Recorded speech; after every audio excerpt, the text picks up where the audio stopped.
අම්ම ඒක නෑනේ. මගේ පර්ස් එක. අයියෝ කොහෙද දාලාවේ? මං දන්නේ නෑ මං අර හන්දිය කඩේට විතරයි ගියේ. කීයක් තිබුණාද? මුළු පඩිය මේකේ. අයියෝ කරොත් කරගන්නේ ඔය වගේ වැඩක් තමයි. කෝල් එකක් දාලා බලන්න කෝල් එකක් දාලා බලන්න. මම කෝල් එකක් දීලා බලන්න. එනේ මල්ලිට කොට්ටුව දාලා ඉන්න ඉක්මනට මොනවද කරන්නේ? හැලෝ අයියේ. ඔව් කියන්නම්ගේ. මම මේ කෝල් කරේ මගේ පර්ස් එක මං ඔතන දාලා ඇවිල්ලාද කියලා බලන්න. අනේ ඔය පොඩ්ඩක් කවුන්ටර් එක උඩ බලනවාද මගේ පර්ස් එක තියෙනවද කියලා. කොත්තු නෙමෙයි පර්ස් එකක් නම් තිබුණේ නෑ.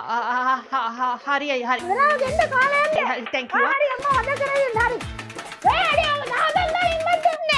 හරි. හරි කලබල වෙන්න එපා. කට්ටියට මැසේජ් කරන්නකෝ වගේ අලුත් මැසේජ් කරලා බලන්න. අපි හොයාගමු.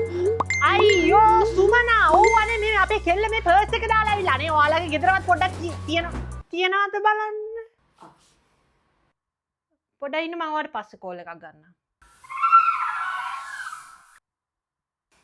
උඹේ ආච්චිට